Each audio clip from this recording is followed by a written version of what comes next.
आज हम बात करने वाले हैं 69,000 शिक्षकों की भर्ती की।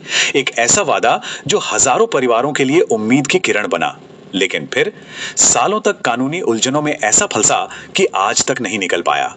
चलिए आज इसी कहानी को समझते हैं, जो उम्मीद से शुरू होकर एक कभी ना खत्म होने वाले इंतजार में बदल गई। तो देखिए, ये सफर शुरू हुआ था साल 2018 में एक बहुत बड़े वादे के साथ। लेकिन आज ये एक लंबे, बहुत ही लंबे और अनिश्चित इंतजार की कहानी बन चुका है। 69,000 ये सिर्फ एक नंबर नहीं है, ये सहायक अध्यापक के उन पदों की संख्या है जिनकी घोषणा हुई थी।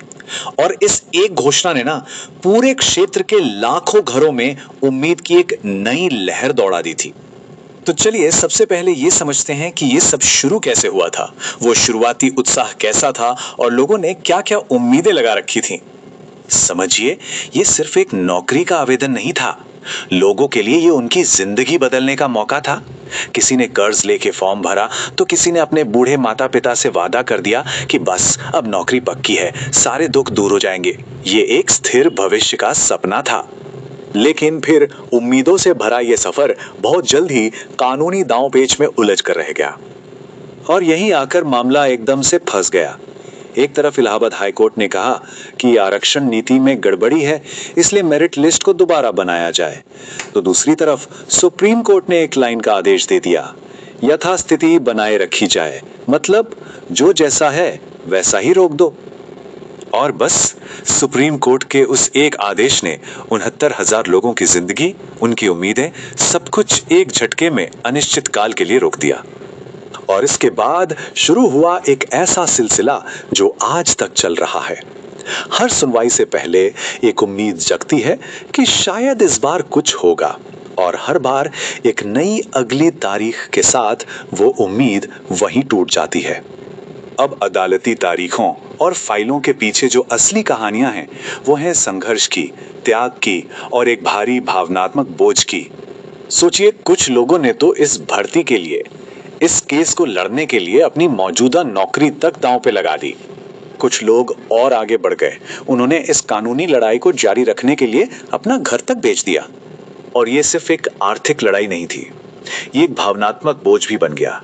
सोचिए उन लोगों के बारे में जो हर तारीख के बाद अपने परिवार वालों को दिलासा देते रहे कि बस अगली तारीख पर फैसला आ जाएगा, लेकिन वो अगली तारीख कभी नहीं आई। इस पूरी भावना को एक अभ्यर्थी ने बहुत ही सही शब्दों में बयां किया है, तारीखें तो आती गईं पर जिंदगी ठहर गई। ये जो इतना लंबा संघर्ष है ना, ये हमारी न्याय व्यवस्था पर भी कुछ बहुत बुनियादी और गंभीर सवाल खड़े करता है। देखिए, आम आदमी के लिए सुप्रीम कोर्ट तक पहुंचना ही अपने आप में एक बहुत बड़ी लड़ाई है।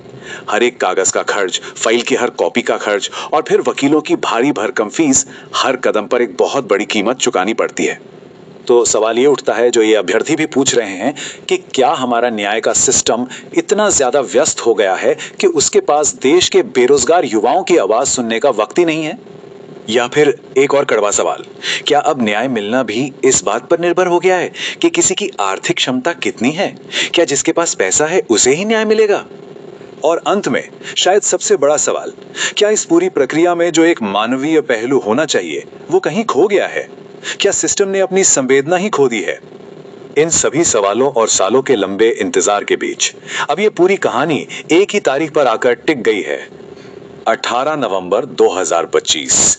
अब सबकी नजरें इसी तारीख पर टिकी हैं। लेकिन इतने सालों के अनुभव के बाद अब उम्मीद के साथ एक डर भी है कि क्या इस बार सच में सुनवाई होगी, या फिर हमेशा की तरह एक और तारीख मिल जाएगी। और आखिर में इन 69,000 अभ्यर्थियों की तरफ से जो एक अंतिम पुकार है, वो क्या है? ये बहुत ही शक्तिशाली बात है कि जब न्याय मिलने में इतनी देरी हो जाए तो वो न्याय नहीं रह जाता, वो अपने आप में एक सजा बन जाता है।